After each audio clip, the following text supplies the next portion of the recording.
அறுசுவையுடன் ஆரோக்கியமும் கூடிய ஸ்ரீ பூர்ண வாழைப்பூ ஊறுகாய். அவல் விகடன் நேயர்களுக்கு வணக்கம். நான் பிறந்தது வளர்ந்தது எல்லாம் பார்த்திங்கன்னா என்னுடைய அம்மா வீடு சேலம். அஃப்கோர்ஸ் நான் பிறந்தது கிருஷ்ணகிரிங்க.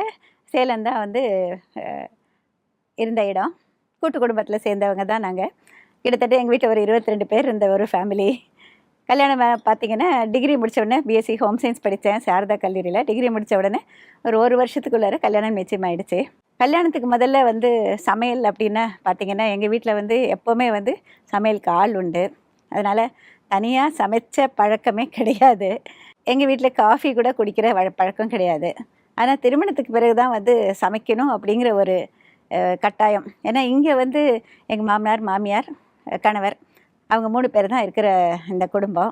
கிட்டத்தட்ட ஒரு 22 பேர் இருக்கிற குடும்பத்துலேருந்து இந்த மாதிரி ஒரு சின்ன ஒரு குடும்பத்துக்குள்ளார வர்றப்போ எனக்கு நிஜமாகவே ரொம்ப பிரமிப்பாக இருந்தது. ஏன்னா அங்கே பார்த்திங்கன்னா வீடு பூரா கலகலன்னு இருக்கும். கிட்டத்தட்ட குழந்தைங்களே ஒரு 12 பேர், அதாவது ஒவ்வொரு ஏஜ் குரூப்லேயும் இருப்போம். எப்போதும் விளையாடு, தோட்டத்தில் போய் விளையாடுவோம், சர்க்கல் ஊஞ்சல் அந்த மாதிரிலாம் இருக்கும். ரொம்ப ஜாலியாக அந்த மாதிரி இருந்த ஒரு இடம். பொழுது போகிறதே தெரியாது. கல்லூரி அப்படின்னு சொல்லிட்டு பாருப்ப சாரதா கல்லூரியில் படித்தேன். கல்லூரியில் போய் சேர்றப்ப கூட எங்கள் அப்பா எல்லாம் வரலைங்க. இந்த காலத்து மாதிரிலாம் கிடையாது. உனக்கு என்ன வேணுமோ நீ போய் சேர்ந்துக்கோ அப்படின்ட்டாங்க. சரின்னு போனேன். எனக்கு சயின்ஸில் ரொம்ப இன்ட்ரெஸ்ட், மேத்ஸில் ரொம்ப இன்ட்ரெஸ்ட்டு. சரி மேத்ஸ் எடுக்கலாம் அப்படின்னு சொல்லிட்டு ஃபஸ்ட்டு நினச்சேன். அதுக்கப்புறம் நீ எப்படி கல்யாணம் பண்ணிவிட்டு ஒருத்தர் வீட்டுக்கு போய் சமையல் பண்ணத்தானே போகிற, போய் நியூட்ரிஷன் ஏதாவது ஹோம் சயின்ஸ் படிச்சுக்கோ அப்படின்னு சொன்னாங்க. சரி போனால் மேத்ஸில் நிறைய மார்க் வாங்கியிருக்கியாம்மா, ஏன் மேத்ஸில் எடுக்கக்கூடாதுன்னு கேட்டாங்க. இல்லை எனக்கு ஹோம் சயின்ஸ் போகிறோம் அப்படின்னு சொல்லிட்டேன். அப்புறமா ஹோம் சயின்ஸில் ஜாயின் பண்ணிவிட்டு வந்துட்டோம். ஆனால் ஹோம் சயின்ஸ் 3 இயர்ஸ் படித்தது எனக்கு ரொம்ப இன்ட்ரெஸ்டிங்கான ஒரு அனுபவமாக இருந்தது. 1977 கல்யாணம் ஆயிடுச்சு நவம்பரில். அது 88 என்னுடைய ஃபஸ்ட்டு குக் புக் எழுதினேன். ஃபஸ்ட் குக் புக் எழுதினப்போ இந்த ஒரு தாட்டில் தான் எழுதினேன். ஓகே, நான் செஞ்சு பார்த்து நல்லா வந்த விஷயங்களெல்லாம் நோட் புக்கில் தனியாக எழுத ஆரம்பித்தேன். எங்கள் ஹஸ்பண்ட் சடனாக ஒரு தாட் அவர் சொன்னார், நான் போகிற கம்பெனியில் ஒரு பிரிண்டர் இருக்கா, நான் கேட்குறேன், நம்ம இதை புக்காக பப்ளிஷ் பண்ணலாம் அப்படின்னாங்க. அந்த டயத்தில் நான் ஆரிய வைஷ்ய மகிழா சபான்னு சொல்லிட்டு அதில் ஒரு மெம்பராக இருந்தேன். அவங்கக்கிட்ட கேட்டேன், இந்த மாதிரி நான் புக்கு எதுனா பப்ளிஷ் பண்ணுவாங்களா அப்படின்னு சொல்லிட்டு. அவங்க அதாவது ரிலீஸ் பண்ணுறதுக்கு கேட்டேன். ஒரு அனிவர்சரி ஃபங்க்ஷன் இருந்தது, அப்போ ரிலீஸ் பண்ணுறதுக்கு கேட்டேன். சரின்னு சொல்லிட்டு சொன்னாங்க, 4 பேருக்கு தெரியட்டும் அப்படிங்கிறதுக்காக. அந்த புக்கு இதில் மட்டும் சர்டன் விஷயங்கள் மட்டும் நான் கவனத்தில் வச்சுட்டேன். ஏன்னா அதை எழுதி முடிச்சதுக்கப்புறம் மார்க் போடுவார் எங்கள் ஹஸ்பண்ட். ஓகே, இந்த ரெசிபி இருக்கட்டும், இந்த ரெசிபி வேண்டாம், இது சரியாக இருக்குது, இது நல்லா இல்லை, இல்லை இந்த மாதிரி ஆல்டர் பண்ணலாம், அந்த மாதிரி விஷயங்களெல்லாம் அதெல்லாம் ரொம்ப கேர் எடுத்துப்பார். என்னை கரெக்ட் பண்ணுறதுல எப்போதுமே என் கணவர் தான். நான் எப்போவுமே எல்லாருக்கிட்டையும் சொல்கிறது என்னன்னு சொல்லிட்டு பார்த்தீங்கன்னா ஒருத்தருக்கு பின்னால் அவர் கணவர் இருக்காங்க, ஒருத்தர் ஃபேமஸாக லேடி இருந்தாங்கன்னா ஒரு பின்னால் கணவர் அப்படின்னு சொல்லிட்டு யாராவது ஒருத்தர் பின்னால் இருக்காங்க சொன்னாங்க. எனக்கு பின்னால் கிடையாது, அவர் எனக்கு பக்கத்தில் இருக்கார் அப்படின்னு தான் நான் சொல்லுவேன். ஏன்னா ஒருத்தர் என்கரேஜ்மெண்ட் பண்ணணும் அப்படிங்கிற அவசியம் இல்லைங்க. நம்ம பண்ணுறப்போ டிஸ்கரேஜ் பண்ணாமல் இருந்தால் போகிறோம் முதல் விஷயம். அடுத்ததாக ப்ரைஸ் பண்ணணும் அப்படிங்கிற ஒரு விஷயம் எங்கள் வீட்டில் எப்போவுமே கிடையாது. நம்மளுடைய குறைகளை யார் எடுத்து சொல்கிறாங்களோ அவங்க தான் நம்மளுடைய வெல்விஷர். மார்க்கெட்டிங் இதுதான் இருக்கிறதுலே ஒரு பெரிய விஷயம். நாங்கள் ஃபஸ்ட்டு அதை ரிலீஸ் பண்ணுறதுக்கு மகிழா சபையில் கேட்டப்போ அவங்க சரின்னு சொன்னாங்க. ஃபஸ்ட்டு 1000 காப்பீஸ் பிரிண்ட் பண்ணாங்க. அந்த 1000 காப்பீஸ்க்கு என்ன காஸ்ட் ப்ரைஸ் ஆச்சோ அந்த காஸ்ட்டு தான் வச்சோம். எனக்கு தெரியாது அது எவ்வளோ ப்ராஃபிட் வைக்கணும், அதெல்லாம் தெரியாது. சரின்னு சொல்லிட்டு நாங்களே ஒரு பிரதீப் என்டர்பிரைஸ்னு ஒரு பப்ளிஷிங் கம்பெனி ஆரம்பித்து அதுலேயே நாங்களே இன்வெஸ்ட் பண்ணி பிரிண்ட் பண்ணோம். ஒரு 1000 காப்பீஸ் பண்ணோம். அதில் கலர் ஃபோட்டோ கூட கிடையாது ஃபஸ்ட்டு போடுறப்ப. அதை ரிலீஸ் பண்ணப்போ எல்லோரும் வாங்கினாங்க. அப்போ இந்த நார்த் இந்தியன் சைட் டிஷ்ஷஸ் எல்லாம் வீட்டில் பண்ணதுக்கு யாருக்குமே தெரியாதுங்க. அவங்க வாங்கினவங்க எல்லாம் மறுநாள் காலையிலேருந்து எனக்கு ஒரே ஃபோன் கால்ஸாக வந்துட்டு இருந்தேன். மல்லிகா, நான் இன்றைக்கி வடக்கறி பண்ணேன், ரொம்ப நல்லா வந்தது, இன்றைக்கி இந்த தரிவாலை பண்ணேன் நல்லா இருந்தது, ஒவ்வொருத்தராக இந்த குருமா பண்ணேன் நல்லா இருந்ததுன்னு சொல்லிட்டு தே ஸ்டார்டட் டெல்லிங் மீ, உன்னோடைய வே ரொம்ப சிம்பிளாக எழுதியிருக்க, மெஷர்மெண்ட் கரெக்டாக இருக்குது, இன்க்ரீடியன்ஸ் படிக்கிறப்போ நம்மளுக்கு ஈஸியாக இருக்குது, அந்த மாதிரியெல்லாம் சொல்ல ஆரம்பிச்சேங்க. ஓ இப்படியெல்லாம் இருக்கா அப்படின்னு தெரிஞ்சுட்டேன். நான் ஏதோ தானாக பண்ண போய் அது ஒரு ப்ளஸ் பாயிண்ட்டாக அமைஞ்சிடுச்சு. ஆனால் என்னுடைய தோழிகள் கொடுத்த என்கரேஜ்மெண்ட்டு தாங்க எனக்கு ரொம்ப அதிகம். வீட்டில் கிடச்ச என்கரேஜ்மெண்ட்டு ஒரு பக்கம்னாக்கா அதை விட தோழிகள் கொடுத்தது தான். ஃபஸ்ட்டு 1000 காப்பீஸும் நான் ஒரு 3 மாதத்தில் ஷாப்பில் கொடுக்காமையே விற்றுட்டேன். எப்படின்னாக்கா இவங்க யார் யார் வந்து புக்கு வாங்கினாங்களோ அவங்க வந்து எனக்கு ஒரு 10 புக்கு கூட 15 புக்கு கூட என்னோடய ஃப்ரெண்ட்ஸுக்கெல்லாம் நான் கொடுக்குறேன் அப்படின்னு சொல்லிட்டு தே ஸ்டார்டட் கிஃப்டிங் இட். அப்புறம் அவங்களே வந்து என்ன நான் இந்த லயன்ஸில் இருக்கேன், அங்கே வந்து ஒரு டெமான்ஸ்ட்ரேஷன் பண்ணேன் அப்படின்னு சொல்லிட்டு கேட்பாங்க. அது மாதிரி டிஃப்ரெண்ட் கிளப்ஸில் வந்து டெமான்ஸ்ட்ரேஷன் கொடுத்தப்ப அங்கே வந்தவங்க எல்லாம் வாங்கிக்கிட்டாங்க. ஒரு ஜஸ்ட் ஒரு ரெசிபி 2 ரெசிபி பண்ணி காமிப்பேன், அங்கே ஸ்டாலில் வைக்கிறப்ப விற்று போயிடும். அப்படி இருக்கிறப்ப செகண்ட் ரீப்ரிண்ட் பண்ணுறப்ப தான் வந்து அது கொஞ்சம் 10ங்கிறது 12 ரூபாய்க்கு பண்ணோம். அதுக்கப்புறம் தேர்ட் ரீப்ரிண்ட் தான் 15 ரூபாய் பண்ணோம். அப்படி பார்த்தீங்கன்னா என்னுடைய அந்த ஃபஸ்ட்டு புக்கு வந்து வெஜிடேரியன் கிரேவிஸ் ஆங்கிலத்தில், தமிழில் மசாலா குருமா வகைகள். அது விற்பனையில் வந்து ஒரு சரித்திரம் படிச்சிச்சுன்னு சொல்லலாம். அடுத்தது இன்ட்ரெஸ்டிங்கான பல விஷயங்கள் நடந்தது. என்னென்னாக்கா ஃபஸ்ட்டு வந்து புக்ஸ் வந்து மார்க்கெட்டிங் போகிறப்ப வந்து புக் ஷாப்புக்கு எடுத்துகிட்டு போனால் என்ன மேடம் அப்படின்னு சொல்லிட்டு கேட்பாங்க. சரி வச்சுட்டு போங்க, விற்றா அப்புறம் கொடுக்குறேன் பணம் அப்படிம்பாங்க. கிட்டத்தட்ட 1 வருஷம் கழிச்சு கூட பணம் கொடுக்க மாட்டாங்க, ஆனால் விற்றுருவாங்க, திரும்ப திரும்ப வாங்கிப்பாங்க. அது ஒரு பக்கம். ஒரே ஒரு புக் இருக்கிறப்ப வந்து நம்ம வந்து பெட்ரோல் சார்ஜ் கூட வராது. நம்ம வந்து ஆள்கிட்ட என்ன ஹஸ்பண்ட் சார்ட்டர்ட் அக்கௌண்டன்ட் இருக்கிறப்ப இருக்கிற அசிஸ்டன்ஸ் கிட்டேயே அப்படி கொடுத்து அனுப்பிச்சிட்டு கொடுத்துட்டு இருந்தோம் புக் ஷாப்பில். ஃபஸ்ட்டு ஒரு ரவுண்ட் நான் போய் அது மாதிரிலாம் பேசுவேன். அதுக்கப்புறம் வந்து சரி வச்சுட்டு போங்கப்பாங்க. பட் கிராஜுவலாக வந்து டெலிவிஷனில் வந்து வர ஆரம்பித்ததுக்கப்புறம் புஸ்தகம் சேல்ஸ் வந்து ரொம்ப நல்லா போச்சு. ஏன்னா நான் அதில் வந்து ஃபஸ்ட்டு பணம் எதிர்பார்க்கல. இதை ஃபஸ்ட்டு இருந்தே சொல்கிறேங்க. நான் வந்து பணம் எதிர்பார்க்கல. அதுக்கு பதிலாக வந்து நான் ஒரு கேள்வி கேட்குறேன், அதில் பதில் எழுதுகிறவங்களுக்கு வந்து குலுக்கி என்னோடய புஸ்தகத்தை வந்து கொடுக்குறேன்னு சொல்லிட்டு நான் சொல்கிறேன். அதுக்கு நீங்கள் வந்து கொடுத்தா போகிறோம் அப்படின்னு சொன்னேன். அது அவங்க ஒத்துக்கிட்டாங்க. அதே மாதிரி மசாலா பவுடர் கம்பெனி ஆரம்பித்தாங்க, மல்லிகா ஹோம் ப்ராடக்ட்ஸ்னு சொல்லிட்டு. அதுக்காக ஒரு தனி ஃபேக்ட்ரி கிட்டத்தட்ட ஒரு 20 வருஷம் ரன் பண்ணோம். இப்போ ஒரு 2-3 இயர்ஸ் முதல் தான் சரி நீ ரிட்டையர் ஆகிடலாம்னு சொல்லிட்டு மூடிட்டோம். ரொம்ப லிமிட்டடாக தான் பண்ணோம். ஏன்னா அதில் வந்து என்னுடைய நேரடி மேற்பார்வையில் நடக்கிறப்போ இந்த டேஸ்ட்டு கரெக்டாக கொடுக்க முடியும், குவாலிட்டி கரெக்டாக கொடுக்க முடியும் அப்படிங்கிற பல விஷயங்கள் இருந்ததுனால என்னுடைய கணவர் வந்து பர்ச்சேசிங் எல்லாம் அவர் தான், அதே மாதிரி வந்து அக்கௌண்டிங் எல்லாம் அவர் தான் எல்லாமே. ஆனால் நான் வந்து என்னுடைய வேலை அப்படின்னு சொல்லிட்டு பிரிச்சுக்கிட்டோம். ஏன்னா எப்போவுமே வந்து ஈகோ கிளாஷ் வரக்கூடாது, அது ரொம்ப ரொம்ப முக்கியம். சந்தித்த பிரபலங்கள் அப்படின்னு சொல்லிட்டு நிறைய சொல்கிறாங்க. எங்கள் வீடு வந்து ஜெயலலிதா மேடம் வீட்டுக்கு எதிர் வீடுங்க. அவங்க வந்து எங்கள் வீட்டுக்கெல்லாம் வந்திருக்காங்க. அதாவது எந்த காலகட்டம் அப்படின்னு சொல்லிட்டு பார்த்தீங்கன்னா அவங்க வந்து இன்னும் பாலிட்டிக்ஸில் இறங்கலை. ஒரு காலத்தில் வந்து அவங்க சினிமாவிலையும் இல்லை, பாலிட்டிக்ஸ்லையும் இறங்கலை. அந்த இன்பிட்வீன் வந்து ஒரு 2-3 வருஷம் வந்து ஒரு எல்லாருக்கூடையும் பழகிட்டு இருந்தாங்க. ஒரு டயக்னலி க்ராஸாக இருக்கிறது அப்படிங்கிறப்ப எங்கள் பாட்டி செத்தப்போ, அதாவது என் கல்யாணமான புதுசு ஒரு 3-4 மாதத்தில் வந்து எங்கள் மாமனாருடைய அம்மா இறந்துட்டாங்க. அப்போ வந்து எங்கள் மாமியார் வந்து நல்ல பழக்கம் உண்டு. அதாவது நம்ம வீட்டில் செஞ்சால் அதிரசம் செஞ்சால் அங்கே அனுப்புவாங்க. உடனே அவங்க தேங்க்ஸ் சொல்லிவிட்டு ஒரு லெட்டர் அனுப்புவாங்க. அடுத்த நாளே அவங்க ஏதாவது செஞ்சு அனுப்பிச்சிடுவாங்க. ஹைதராபாத்லேருந்து திராட்சை வந்ததுனாக்கா திராட்சை தோட்டத்துலேருந்து திராட்சை அனுப்புவாங்க. அந்த அளவுக்கு ஒரு பழக்கம் இருந்தது. அப்போ வந்து அவங்க வந்து 10வது நாள் 15வது நாள் காரியம் அப்போ வரேன் அப்படின்னு சொல்லிட்டு இந்த மாதிரி அவங்க இறந்தது அப்போ சொன்னாங்க. அப்போ வந்து வீட்டில் எல்லோரும் இருப்பாங்க இல்லைன்னு அப்போ வரேன் அப்படின்னு சொல்லிட்டு வந்தாங்க. வந்து கொஞ்ச நேரம் உட்காந்துருந்தாங்க. எங்கள் நாத்தனார் கல்யாணத்துக்கு வந்தாங்க. என் கல்யாணத்துக்கு வர முடியல, ஆனால் எங்கள் நாத்தனார் கல்யாணத்துக்கு வந்தாங்க. அந்த அளவுக்கு பழக்கம் இருந்தது. ஆனால் அவங்க பார்த்திங்கன்னா பக்கத்தில் பார்த்தா அப்படியே ஒரு பிரமிப்பாக இருக்கும். அவ்வளோ ஒரு தேஜஸ்ஸு. அவங்க வந்து கலர் எல்லாம் பார்த்திங்கன்னா அவ்வளோ ஒரு இதாக இருக்கும், ஒரு கம்பீரமாக இருக்கும். நம்ம பார்க்குறப்பே ஒரு டிஸ்டன்ஸ் மெயின்டைன் பண்ணோம் அப்படிங்கிற மாதிரி தோணும். எல்லாத்துலேயுமே வந்து ஒரு அளவோடு இருப்பாங்க. பழக்கிறதுல கூட வந்து ஒரு கம்பீரம் இருக்கும், ஒரு ராஜ கம்பீரம் சொல்லுவாங்களே அந்த மாதிரி ஒரு கம்பீரம் இருக்கும். அவங்கள நேரில் சந்தித்ததே வந்து ரொம்ப ஒரு சந்தோஷமான பெருமையான விஷயமா நாங்கள் கருதுகிறோம். என்றைக்குமே வந்து இன்ட்ரெஸ்டிங்கான விஷயங்கள்னாக்கா என்னால் 4 பேருக்கு பிரயோஜனகரமாக இருக்க முடிஞ்சது அப்படிங்கிறது எனக்கு ஒரு சந்தோஷம். ஏன்னா சீர்தட்டில் வந்து என்னோடய புக்கை வச்ச ஆரம்பிச்சிட்டாங்க. அப்புறம் ஃபாரின் போகிற பசங்க எல்லாருமே வந்து என்னோடய புக்ஸ் தான் யூஸ் பண்ணாங்க. அவங்க ஃபோன் பண்ணி ஃபீட்பேக் கொடுப்பாங்க, மேடம் உங்கள் புக்கு தான் எங்களுக்கு வந்து அங்கே ஒரு கைடன்ஸு, நாங்கள் எங்களால் சமைக்க முடியாது. ஈவன் பசங்க பொண்ணுங்க யாராக இருந்தாலும் சரி, படிக்கிறதுக்கு அமெரிக்கா போனவங்க எல்லாம் அந்த மாதிரி. இதையெல்லாம் வந்து எனக்கு தெரிய வந்ததே ரொம்ப லேட். எப்படின்னாக்கா நான் அமெரிக்காவுக்கு ஒரு டூர் போனேன், கிட்டத்தட்ட ஒரு 40 days டூரு.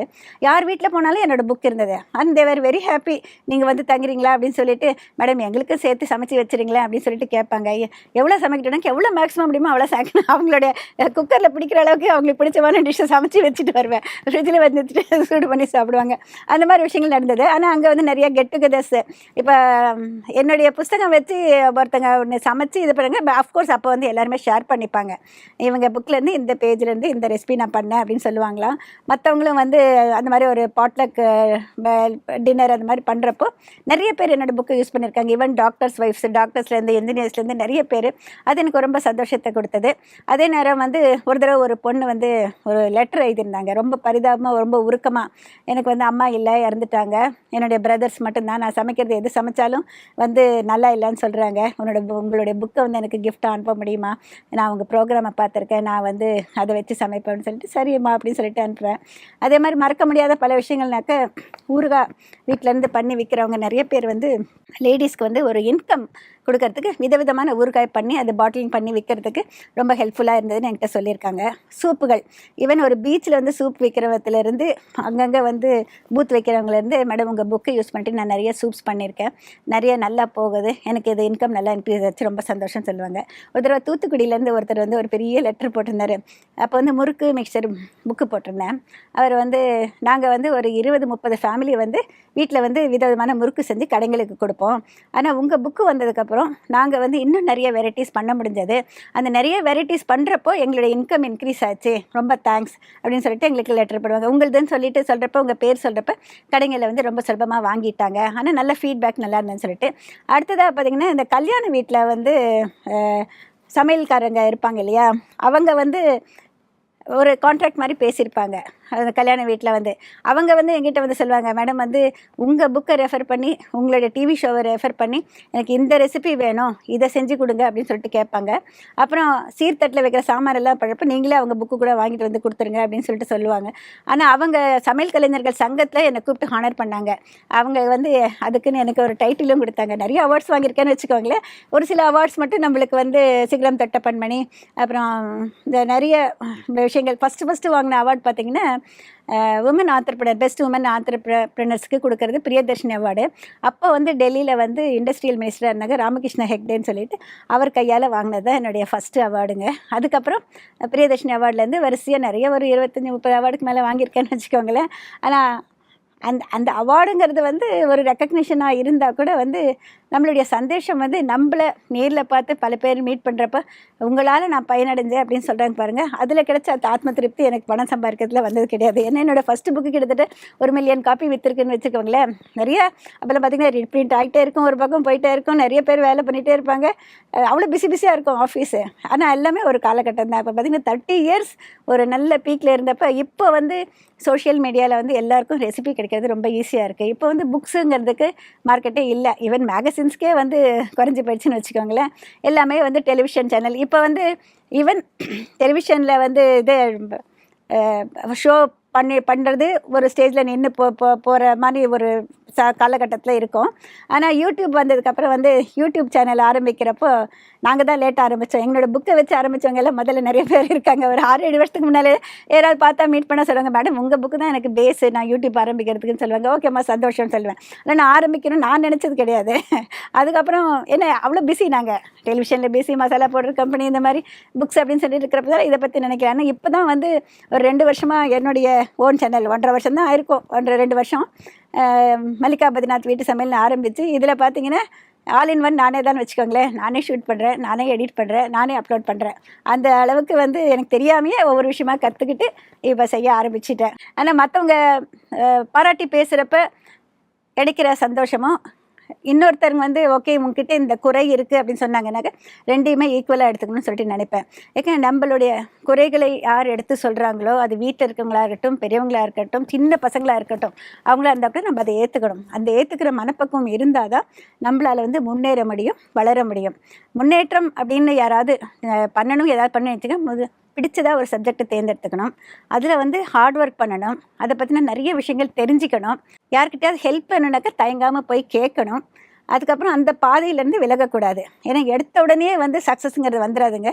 ஒவ்வொரு படியாக ஏறினா தான் ஒரு ஸ்டேஜுக்கு போக முடியும். இந்த காலகட்டத்தில் எல்லோரும் பார்த்திங்கன்னா 1 வருஷம் ஆன உடனே ஐயோ எனக்கு வந்து இந்த அளவுக்கு பணம் சம்பாதிக்கலையே, பணம் மட்டும்தான் குறிக்கோள் நினைக்கிறாங்க. அப்படி கிடையாது. பணங்கிறது ஓரளவுக்கு நம்மளுக்கு வந்து கிடைக்கும். ஆனால் அதுக்கான ஒரு காலகட்டம்னு இருக்குது. அந்த காலகட்டம் வந்து ரொம்ப முக்கியம். எடுத்த உடனே வந்து ஃபேமஸ் ஆகிடணும்னு நினச்சி எல்லோரும் எதோ பண்ணுறாங்க. That is also not correct. ஃபேமஸுங்கிறது நம்மளுக்கு வரணும்னு இருந்தால் தானாக வரணும். நம்மளுடைய எஃபர்ட் இருக்கணும், நம்மளுடைய தேர்ந்தெடுத்த பாதையில் நம்ம இருக்கணும், ஒரு நல்ல விஷயங்கள் சொல்லணும், 4 பேர்கிட்ட நல்லவங்களாக இருக்கணும்னு ட்ரை பண்ணணும். முடிஞ்ச வரைக்கும் நான் அப்படி தான் ட்ரை பண்ணேன். ஏன்னா when you are positive by nature, நம்ம வந்து we start meeting positive people. நம்மளுடைய இதெல்லாம் பார்த்திங்கன்னா அப்படியே போகும். நெகட்டிவ் பீப்புளே வந்து நம்மளை விட்டு விலகி போயிடுவாங்க. அந்த ஒரு எண்ணம் எப்போவுமே எனக்கு உண்டு. அதனால தான் இன்றைக்கி வரைக்கும் அப்படியே ஓடிட்டே இருக்கேன். இன்றைக்கி வரைக்கும் நான் முடிகிற வரைக்கும் ஓடணும்னு நினச்சிட்டு இருக்கேன். எல்லாரோடையும் வந்து நிறைய யங்ஸ்டர்ஸ் என்கிட்ட சொல்லுவாங்க, மேடம் வந்து நாங்கள்லாம் இப்போ வந்தாச்சு இல்லை யூடியூப்பில், நீங்கள் மேடம் இத்தனை வருஷம் எக்ஸ்பீரியன்ஸ் இருக்கோம், நீங்கள்லாம் எதுக்கு இங்கே விட்டு விலகினா தானே நாங்கள்லாம் உள்ளே வர முடியும் அப்படின்னு சொல்லுவாங்க. நான் சொன்னேன், நான் வந்து வீட்டில் சும்மா உட்காந்தேன்னா எனக்கு போர் அடிச்சிடும். இத்தனை நாள் வரைக்கும் பிஸியாக இருந்துட்டேன். இதுக்கு மேலேயும் வந்து நான் சும்மா உட்காந்துருந்தா எனக்கு வந்து ஏதோ கில்ட்டினஸ் இருக்குமா. If you want to prove your self you also prove, அவ்வளோதான். அந்த அந்த ஹார்ட் ஒர்க்கு அந்த எஃபர்ட் போட்டங்கன்னா இப்போ ஈஸி அவங்களுக்கு. என்னுடைய ஒவ்வொரு ரெசிபிக்கு பின்னாலேயும் ஒரு ஸ்டோரி இருக்கும். ஒரு மைசூர் பாக்குனாக்க என் ஃப்ரெண்டுடைய அம்மா அவங்கக்கிட்ட போய் அவங்க நல்லா பண்ணுவாங்க சொல்லிட்டு போய் நின்று ஆண்டி எனக்கு சொல்லிக் கொடுங்கன்னு சொல்லிட்டு கற்றுருக்கேன். அவங்க வந்து மெஷர்மெண்ட் எல்லாம் சொல்ல மாட்டேங்க, நான் பண்ணுறேன் நீ பார்த்துக்கம்மா அப்படிம்பாங்க. அந்த காலத்துலலாம் அப்படி தான். அந்த மாதிரி ஒவ்வொரு ரெசிபிக்கும் ஒரு ஸ்டோரி இருக்குது, யார்கிட்ட கற்றுக்கிட்டேன் அப்படிங்கிற ஒரு விஷயம் இருக்குங்க. அதனால் வந்து இப்போ எல்லாருக்கும் எல்லாமே ஈஸியாக கிடைக்குது. எங்கள் காலகட்டத்தில் இந்த மாதிரி எதுவுமே சுலபம் கிடையாது. ஆனால் அதில் வந்து இந்த அளவுக்கு ஒரு சக்ஸஸ்ஃபுல்லாக வந்திருக்கேன்னு எல்லாம் சொல்கிறாங்க. நான் அதை சக்ஸஸ்ஃபுல்லாக வந்ததான் நான் நினைக்கல. எனக்கு வந்து இதை சந்தோஷத்தை கொடுத்தது, என்னோட ஆத்ம திருப்தி கொடுத்தது. இன்றைக்கி வரைக்கும் பண்ணிகிட்ருக்கேன். உங்கள் எல்லாரையும் சந்தித்ததில் ரொம்ப ரொம்ப ரொம்ப சந்தோஷம். வணக்கம். Sri Poorna banana health mix 100% natural. A complete food for a perfect breakfast.